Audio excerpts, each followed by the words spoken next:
I love that. I love that intro. Welcome to another episode of the Sandman and Pile Show. I'm one of your co-hosts, Pile. Sandman, how you doing, buddy? Good, good. Good afternoon, Colonel. Thank you for joining us today. Yeah, Um, tonight we have a very special episode of the Sandman and Pile Show. It is strictly related to the Tun Legacy Foundation, and this guy up here is my friend. I've known for God, about a year now, since he made me a ton militia commander of Murfreesboro, Tennessee, last year. He is a board member. He's a president. He's all kinds of things. His name is Colonel Ken Chopper Hopper. It is a pleasure and an honor to have you, sir.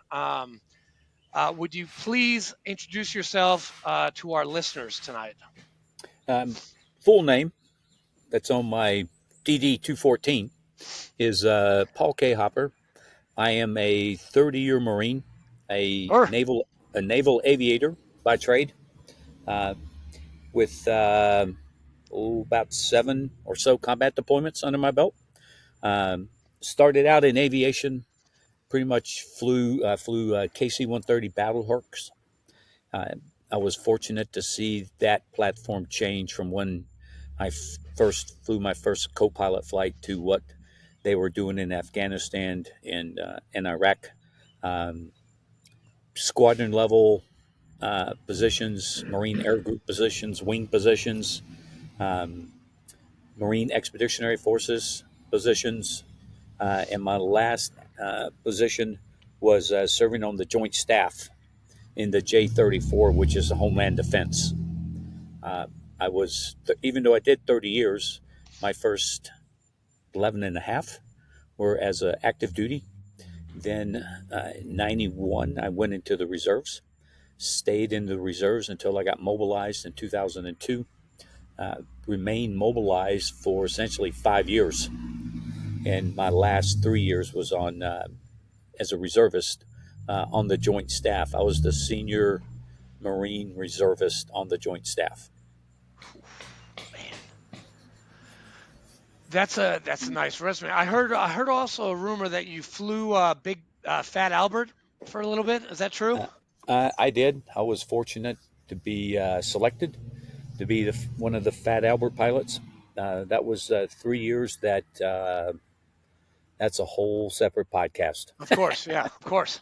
I could, yeah, that's a whole separate podcast. But I did. Uh, and a quick funny story on that one, if you don't mind me interjecting there. No, go ahead, man. This is I can I can honestly say, and it's documented, uh, for Desert Shield, Desert Storm, I was the only Blue Angel pilot to actually fly combat missions. Because what happened was our season ends in November, and the season had just ended that Saturday. That Monday, I get a call from VMGR 234, the reserve squadron out of Chicago, who was flying a ton of missions, moving supplies, getting it in place to support operations over there. They called me up and said, "Hey, you're not doing anything. You want to come up here and augment us?" And I went, "Absolutely." So, I probably flew with them for a month. Uh, and I was coming back from Europe. I think it was Saudi Arabia. No, Saudi Arabia. And we landed in Chicago. And when I went upstairs, I checked in to see when the next flight was. And they told me that the squadron was getting mobilized and they would not need me for any more missions because now they're going to have too many pilots. So I said, all right, like any Marine, you don't want to be left out of a good fight. So I picked the phone up, called my monitor real quick, explained the situation, and he goes, hold on a minute. And he comes back in 2 or 3 minutes. He goes, you need to go buy a lottery ticket. I go, why? He says, because I'm holding a request for a replacement pilot to support VMGR 352 in country right now flying combat missions. Do you want the orders? And I said, yeah, let me think about it a minute. Yes. So, so the next thing I know, I'm going back to Pensacola, packing up all my trash. I have 6 days to report to Camp Lejeune to go through combat replacement pilot. And it was. I mean, I was current as a pilot. This was all ground stuff, getting refamiliarized with an M16, M45, um, escape and evasion techniques, all of that such. Because it was about 10 days worth of stuff crammed in about 5 days. And the next thing I know, I find myself on an airplane flying over to Qatar, and we land, and it's a boatload of us. KC 130 guys, Cobra guys, Huey guys, 46 drivers, and we go to this one little camp. And the next thing I know, I'm picked up the next day, driven to where the squadron was flying out of. The next day, I was flying missions, and I stayed there through January, February, March, flying combat missions. And uh, much like it started, the war had ended. I landed the airplane, was checking back into operations, and they said, "Hey, things are winding down. If you can find your way home, find your way home." So I found my way home on a C-5 and an American Airlines flight also. That's another story. I won't bore Yeah. everyone with the details here, but it's a pretty good story. Um, Damn. Ended up getting back to Pensacola, checking into Matzig, and they looked at me and said, "Where have you been?" And I handed them my orders, and they went, "What?" So I was TAD from the Blue Angels flying combat missions in Desert Shield, Desert Storm. Wow. It was Wow. pretty cool. Now, Colonel, for the viewers that obviously are here and don't have the knowledge of military terminology, can you briefly describe what a Fat Albert is to them? Oh, Fat Albert is the uh, nickname of the C-130 that is attached to the Naval Flight Demonstration Squadron, the Blue Angels. It was affectionately given that name back in the late 70s from the old cartoon show. "Hey, it's Fat Albert" was a cartoon on at the time, and he was a big dude, um, and it came the rumor uh, is that the boss, the number one, this commanding officer of the Blue Angels, uh, it was one of his kids saw it for the first time and made the comment, Daddy, that's so big, it looks like Fat Albert. Hence, and that's how the name stuck. That's how And the name it's, started. yeah, the name stuck, and it's an all Marine crew. There's typically three pilots. And when I was flying it, there were two engineers, one navigator, two load masters. And now that they have transitioned to the KC 130J model, it's still three pilots, and it's two crew chiefs who slash flight engineers, and then two load masters are on the team, but it's always an all Marine crew. Yeah, I remember seeing it in June. I was very lucky to sell ice cream and water at the Great Tennessee Air Show, and we made a little money for the We two did. days that we were there, and that money went directly to the Tun Legacy Foundation, which is a very, very good segue now to why we actually want to talk to you because you have a lot of hats. You are a board member for the Tun Legacy Foundation. You're also the president of the United States Marine Corps Reserve Association out of Virginia, but you live in Mount Juliet, Tennessee, and you do a fantastic job with that, by the way. Guys, I'm actually one of his board members at the USMCRA, but we want to get into the grittiness of this thing that you're doing. That something that your friend, our friend Pat Daly, started in 2021, and I think it's called the Tun Legacy Foundation. Uh, can you give us a little background on what that is? Uh, It it actually goes back further than 2021. Um, Pat Daly, the president and founder of the foundation, was actually, I think it's been 9 years ago now, was at a bar in downtown Old Philly called Cookies. And he was there. He said it was a Cookies. cold, rainy night. They were toasting the Marine Corps birthday, and those that I personally never got up to Cookies. People tell me that did attend that it was something to behold. Uh, I heard it was People, chaos. it blocked off. I don't think they ever got a permit from the city to block the street, but it ended up blocking the street, and it would start around 4 in the afternoon, 1600 for all you military types, and it would go well after midnight. And he said he was there one night, and it was cold and wet, and there was 3,500 people there, and he said, "My God, I wonder how many people would show up if Tun Tavern was still here." That started him on his journey. Uh, he started doing research. He would not take. There's so many falsehoods out there, especially on Wikipedia, about the Tun. Uh, so he started from scratch, and he went back into all the old records because the Philadelphia Historical Society has done a marvelous job of maintaining records. So he found all the records of Joshua Carpenter, uh, Peg Mullins, uh, got, and that's where he discovered that the Tun, because he actually found the actual newspaper clipping that said Pennsylvania Freemasons on Tuesday, whatever date, there's a lodge meeting at the Tun. So the Tun, I think that was the first other organization he uh, discovered that actually has roots to the Tun.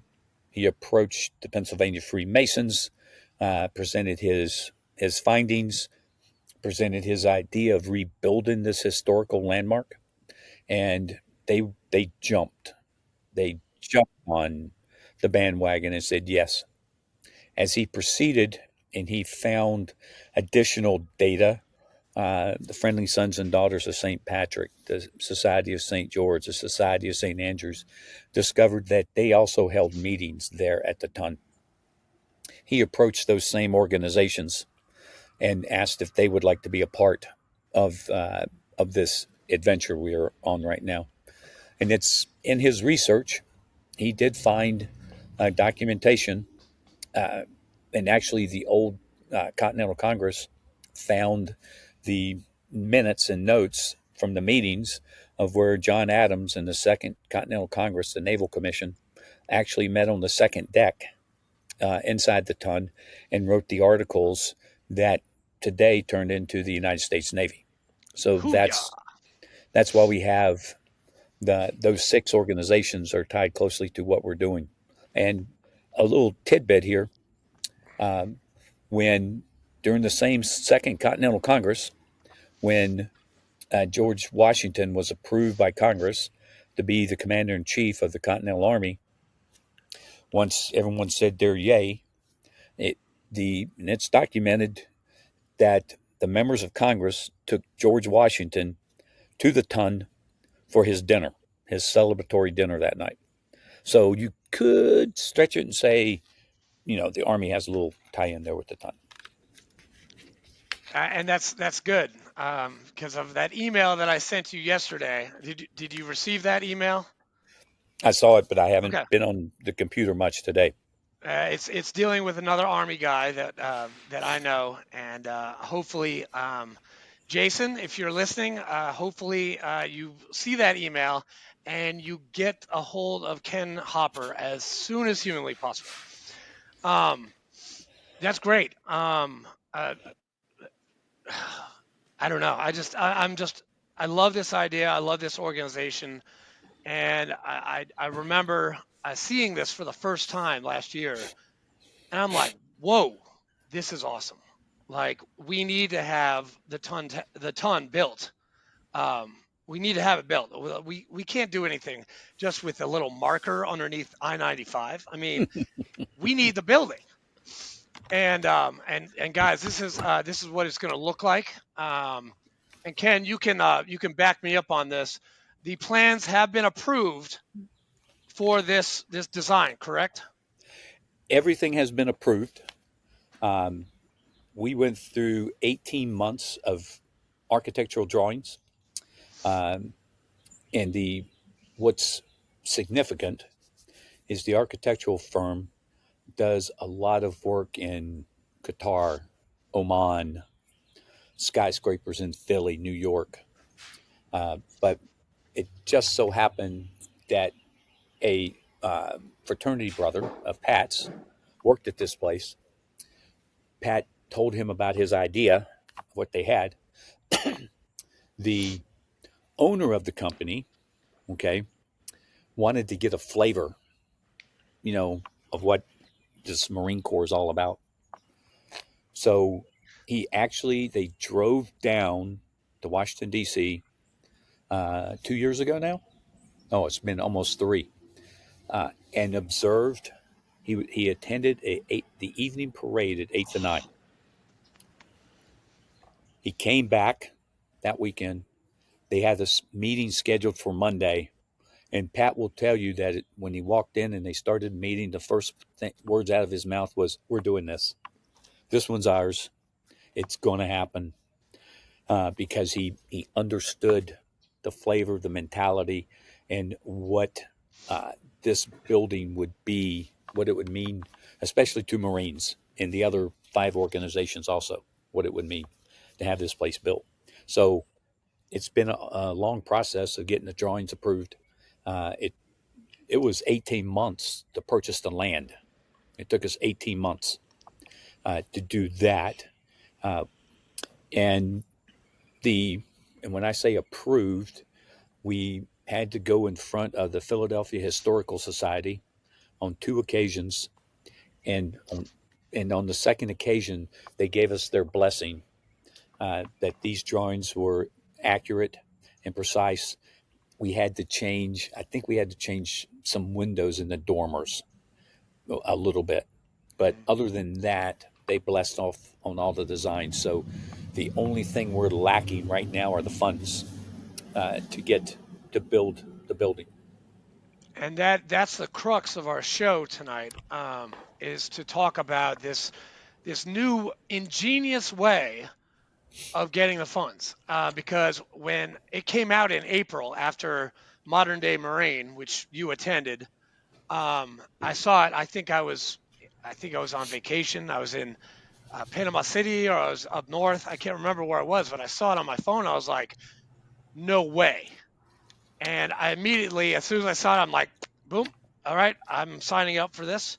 But can you go over what this push that you guys have been doing, and tell us how many members we have, um, and how less expensive it is to every other life membership out there in any other organization that is around. Well, as everyone can imagine, uh, the original concept was to really build the tavern itself. Just what every Marine sees, you know, every Marine has a picture of what this place looks like in their head because they've seen the pencil drawing. Uh, and I hate to burst everyone's bubble out there, but the pencil drawing that everyone sees, and if you go to Wikipedia and you you know, type in, and the first picture you'll see is actually that picture, and it's a pencil drawing, was actually drawn 100 years after the original place was torn down. So that is someone's reckoning of what the place looked like. Uh, so we originally was going to build just that tavern itself. However, uh, once we drew it up, did the design, we did a business analysis, uh, and there was no way it was going to be, generate enough revenue for the place there. So we had to, because the actual bar inside by current uh, uh, fire code can only hold about 80 to 90 people. That is it. And you're not going to make enough in Old Town Philadelphia for that. So Pat, in his research, actually discovered that before it was called, the tavern, before it was that, it was actually known as Peg Mullen's Beefsteak Club because, being good, loyal British subjects, beefsteak clubs in England were all the rage. So we went, well, what about if we add on a restaurant? So we have added a restaurant to the back of it, and it's called Peg Mullen's Beefsteak Club.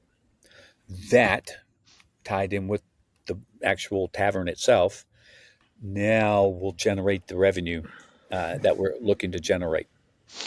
Uh, so, from the time the first shovel is in the ground to the time it's open is 14 months. Okay. It's 14-month process. Is I don't know how many people listening or watching, uh, but Old Town Philadelphia is expensive, like way expensive. Uh, the land was more than what we thought it was going to be, and it didn't help that like 2 weeks before we closed the deal on the land, like they did another tax assessment and the property value went up. So it cost us more than what we thought. And if you go to the Tun, THETUN.org, that's our website, and you look at the top headers, you'll see donations. You can, or contribute. It's actually contribute. You select that, and you can select one of the 6 organizations. If you select Marine Corps, yes, you're going to see polo shirts for $250. You're going to see 16-ounce mugs for $1,000. $1,000. You can purchase a 32-ounce handmade copper tankard that is only made by the only female coppersmith in the entire United States. Um, and that price is $2,500.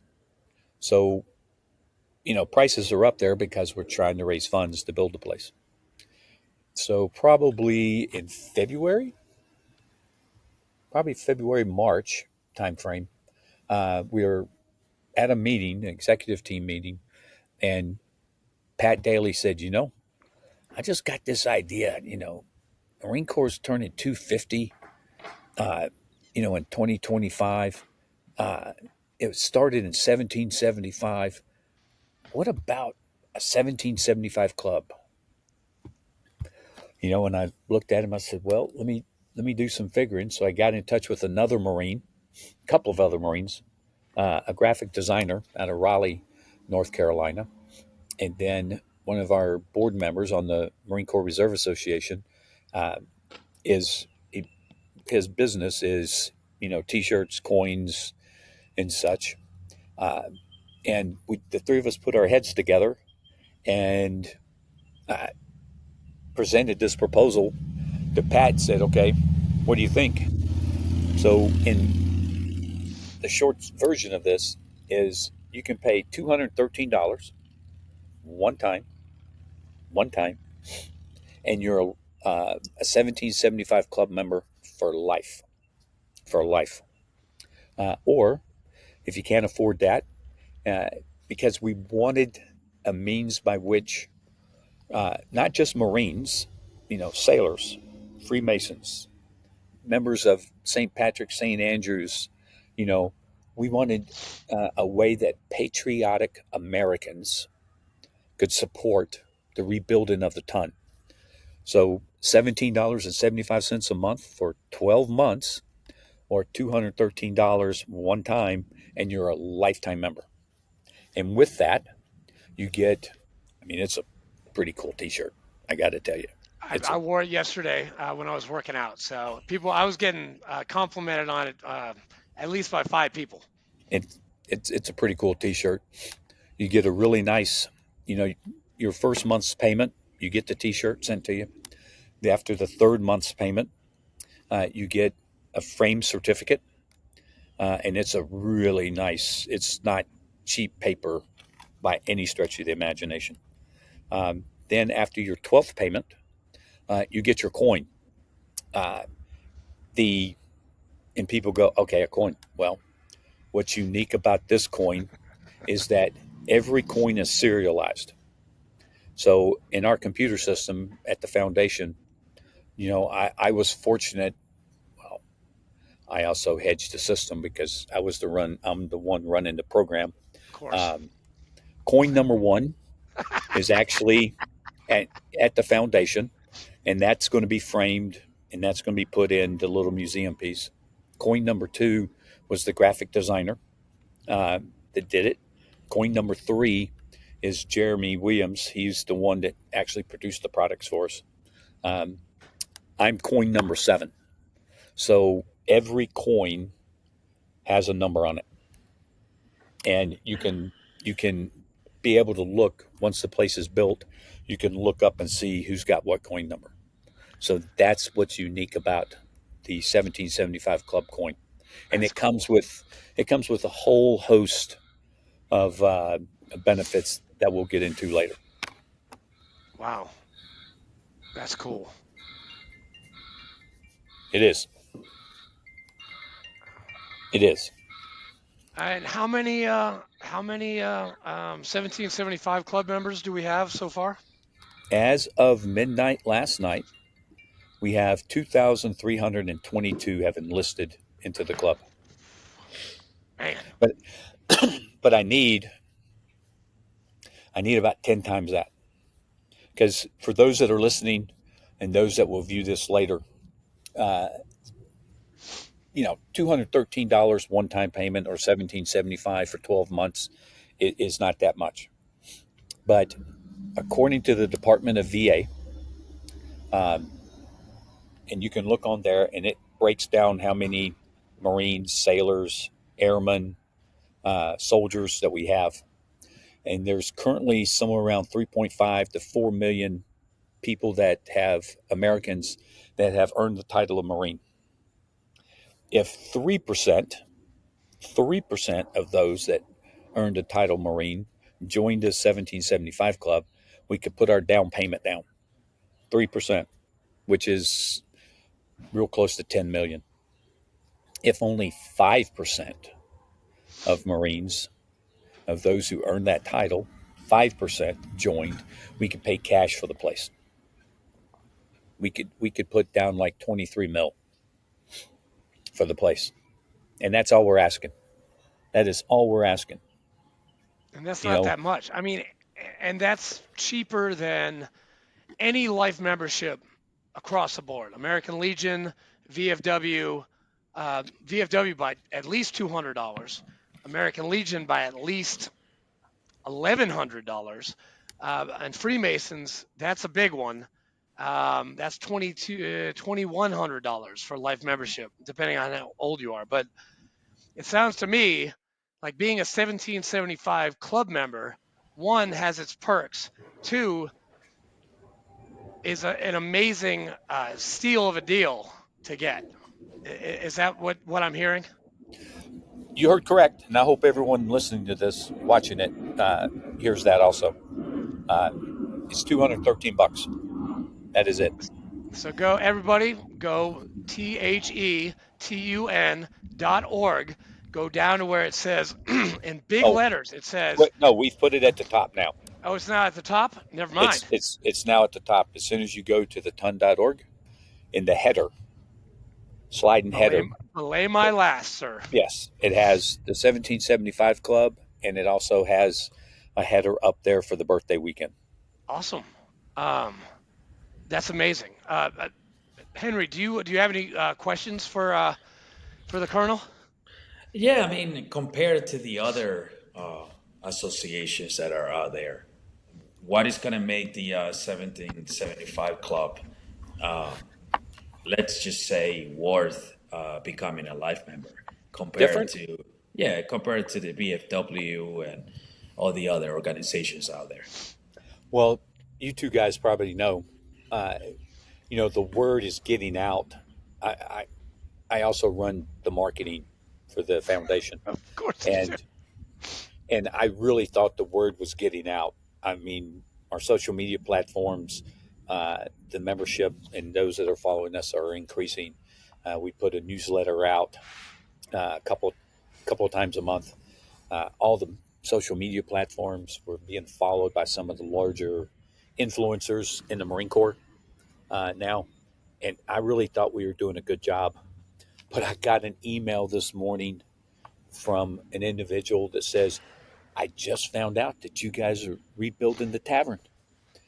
And it was one of those V8 moments. I couldn't believe it. But the difference is,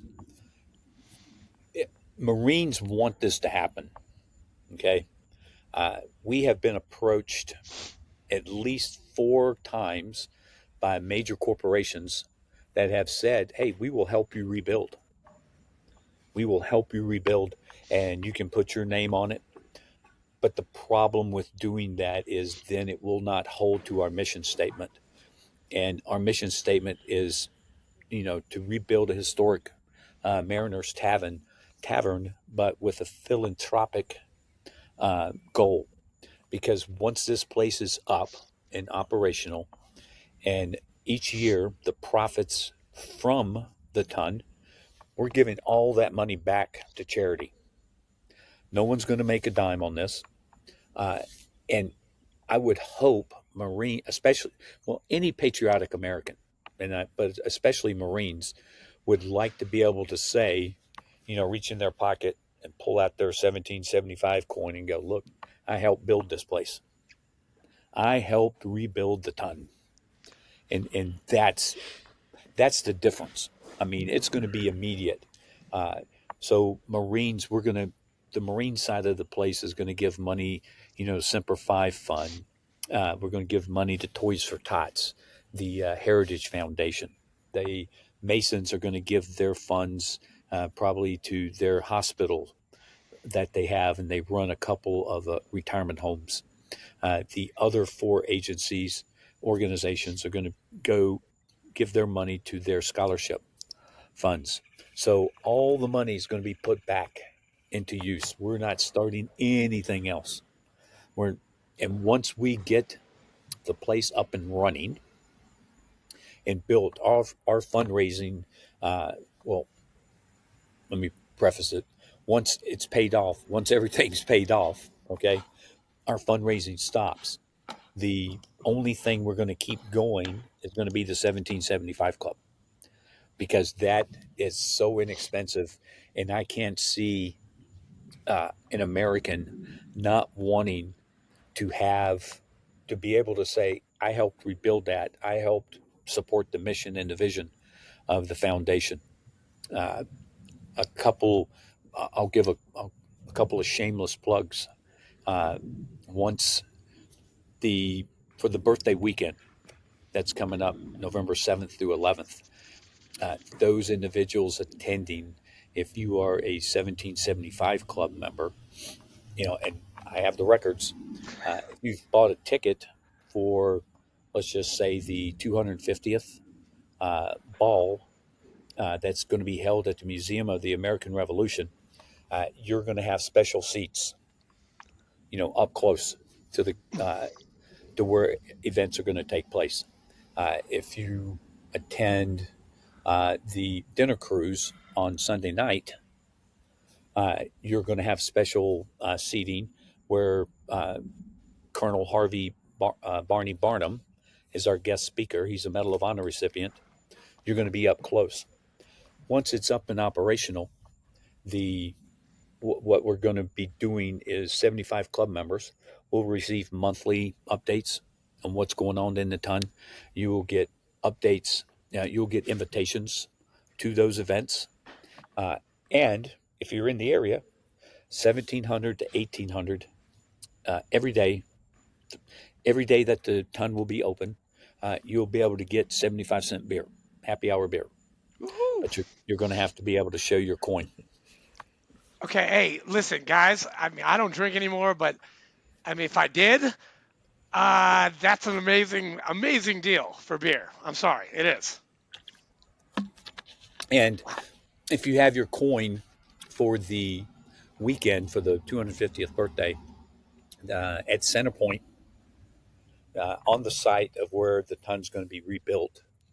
There will be a 1775 club tent, and you'll be able to go inside the tent and get your $1 beer, vice what it's going to be outside the tent.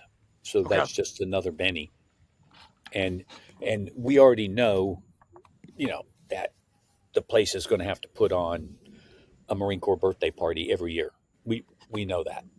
So every Marine Corps birthday, you have to bring your coin and get your very discounted beer.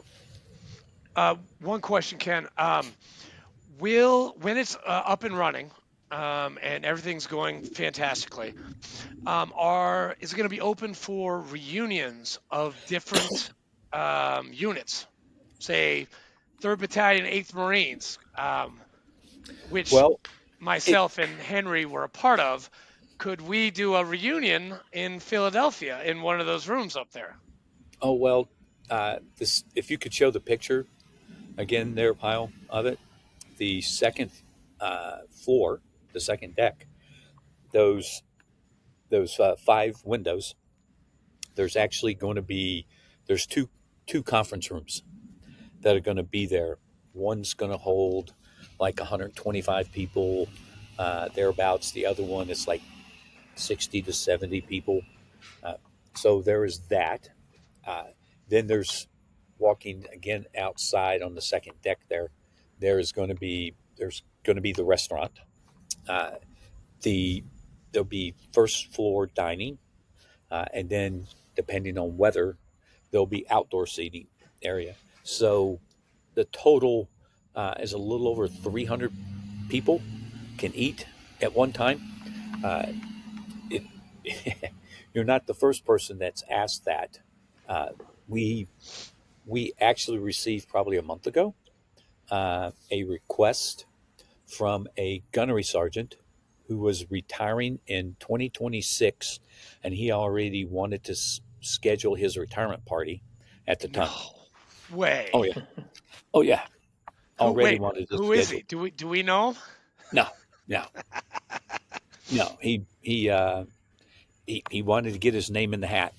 So we know the foundation knows that probably 6 months prior to opening, we're going to have to hire an events coordinator, Of course, yeah. start scheduling stuff.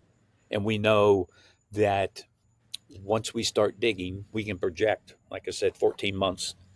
And there's not a doubt in my mind, and not a doubt in any board member's mind, that the ticket to have will be to the grand opening of the Tun. That would be like the ticket for any Marine. It'll be the hottest ticket In around. town, It'll be the second hottest ticket compared to being invited to the Commandant's Ball. which We know that. I've never been invited to the Commandant's Ball. I never have either. Sandman, have you been invited to the Commandant's Ball? Nah, we don't. You know how that works.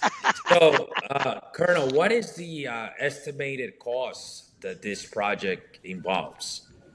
We like to say all in, to include contingency funds and such, is like 25 million. $25 million. Yeah, that's, Wow. so we've been blessed. We've been blessed. We've gotten some great sponsors, but not enough sponsors. And that's a whole nother podcast. I could easily let you guys talk to Matt Swindell, who is our vice president for fundraising. That I know he would love to get on and get the word out Okay. to you to help generate those necessary funds. So again, that's why the 1775 Club is so important. So for every 5,000 members, it generates approximately $1 million for the foundation for every 5,000. And we're all smart enough to do the math there.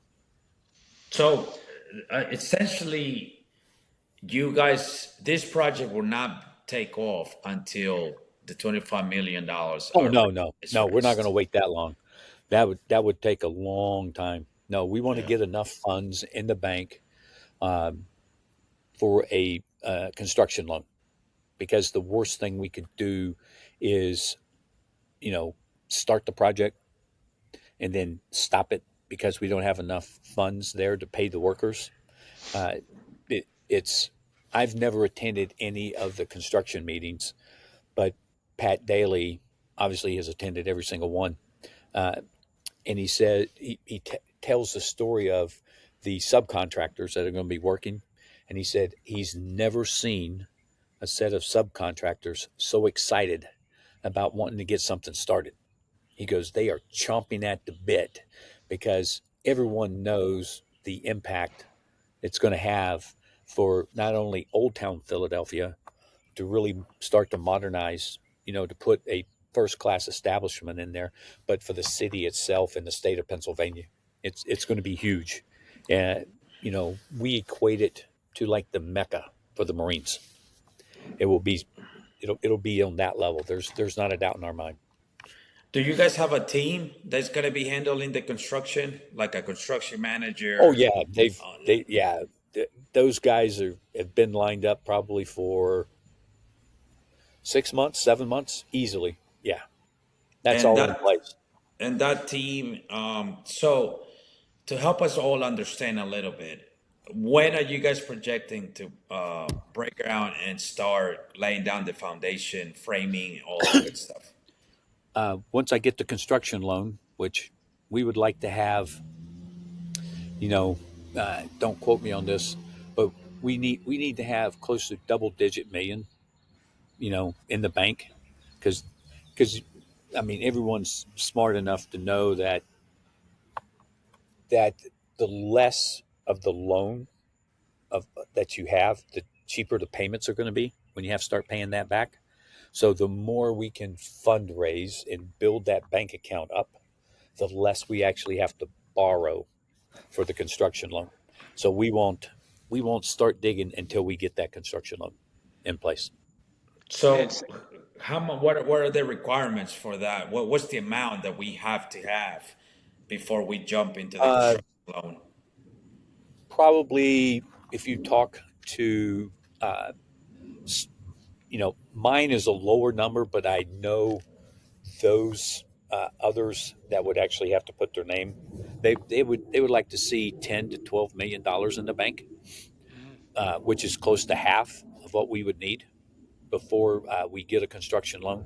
I'm I'm that individual on the foundation's board that firmly believes, because one of the items we're going to do is once the shovel goes into the ground, we're going to actually have a live camera. We're going to have a live feed, so you'll be able to watch the actual construction That's going awesome. on.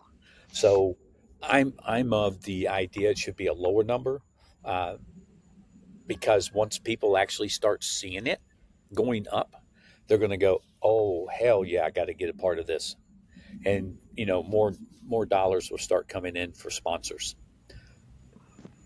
And That's an interesting point. I don't know how the construction world is out in Philadelphia, but a good idea will be to reach out to these huge marketing and construction companies Oh, we in the have. area to see if they want to be part of that. Oh, we have, and they're lined up. Some of the subcontractors have actually become sponsors for the birthday weekend that we're holding 7 through 11 November. And if you're watching this and you want to be a part of it, go to that same address, the Tun, THETUN.org, and right at the top you'll see November 10 events. You can click on that and see the list of activities and the events that we have scheduled uh, going on and for by that the way, weekend. Henry, I'm actually going to kidnap you and take you and drive you to this event on November 6th. Me and my 3-7 buddy, we're going to come over to North Carolina and then we're going to head all the way up to my timeshare so you can see this amazing thing and meet all these amazing people. Because you'll get coined by Major General James Livingston like I did last year. God bless him. And this guy, 2-star, Medal of Honor, this guy had his like Medal of Honor like jacket on at the inaugural gala. I had my arm around him. He gave me a coin, and then he gave a speech the next day at the groundbreaking in the city of Philadelphia. And I don't quote me on this, but I think this is he was like, let's get this expletive built. And he's like 80 years old, and he is still on top of his game. And I can't wait for you to meet him. Yeah, Oh, because great. We'll see. General Livingston is attending. He's coming in Sunday. He'll be on board the dinner cruise. He will be there at the wreath laying at the first commandant's gravesite. I'll have him there for the block party for a couple of hours, and then I'll be getting him back to his hotel room uh, so he can rest up because him and his wife, Miss Sarah, will be there, and then he will be attending the black tie gala at the site of the first Marine Corps ball held by General Lejeune there at the Bellevue Hotel. Which is sold out, or are they are still waiting list? Oh, it's a wait list, but Okay. I wouldn't hold your breath on that one. Yeah, I wanted to do the 500. I was like, you know what? I'm already pledging this amount of money. I'm gonna go to the American Revolution, the museum, and have that ball. And is that gonna be fun, Colonel? Oh, there's not a doubt in my mind because uh, the Revolution Museum is going to remain open during the ball, so those in attendance will have free reign to walk through all the activities and the sites that are there. One of the coolest sites there is going to be there's a like 18-minute presentation that talks about George Washington and his battles, and the museum actually has his command tent Whoa, that he used during the Revolutionary War. So you'll be able to actually see that tent. whoa, Yeah, that's it's cool. pretty cool. I mean, It's pretty cool, I saw his Masonic apron right? last year, and now I get to. Oh, I can't. Hey guys, go on the tun.org, sign up, 1775 Club. Um, uh, It is the I don't know. It's gonna be amazing. it's. I'll tell a little inside story. I don't think Pat would mind me telling it Oh, please do tell, do tell. because the club's doing so well now. Um, but when this was going on, one of the first sites he actually gave a little briefing on the place was at Modern Day Marine in 2022. It was 2022 or 20. This is it was 2022, and and as he was winding it up, he showed and he talked about the prices of everything. You know, people were giving him grief. $1,000 for $250 for a polo. What do you think we're made of money? And Pat would look at him, and he'd be laughing, but he would go, "Look, this is a fundraising event. I can't build what I want to build on good looks and hopes and wishes." It's true. He goes, "What do you think? Do you think I can build this place by selling T-shirts?" Well, fast forward to now, with having 2,322 members of the 1775 Club, has generated, we're closing in on $500,000 essentially by selling T-shirts and coins, which is significant. Which is significant. Speaking of that, have you decided on what? This is like nobody. You guys at home. Ken sent me some designs of T-shirts. Told me to get a feel. Have we gotten any closer on that? Yes. That thing. Okay, we have. Once Okay, we're done here, I have to get online with our designer, and we'll make a couple of minor modifications. But then I'll put another shameless plug out good, there. Um, good. this week on the tun.org website, you will be able to pre-order um, the 250th birthday T-shirts, and we will have 3 designs that you can pre-order. So it will be waiting for you, especially if you're coming to the events for the weekend, you'll be able to pick up your T-shirt.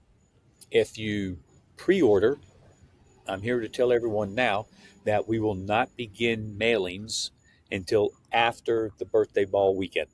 We will not be sending. I'd love for you to order the T-shirts, but we just don't have the bandwidth to actually be mailing those shirts. But you will get it. Um, we will also be you'll be able to pre-order your swag bag that we're going to have there, and you will be able to pick those up. We will announce a couple of locations where you'll be able to pick that bag up. Uh, and I'm here to tell you, this audience will be the first to hear this.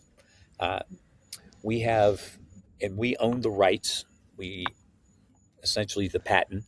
Okay, we are going to have the ton replicas, and when I say limited number, there are only 1,000 of these, and we will have those on the website that you can pre-order.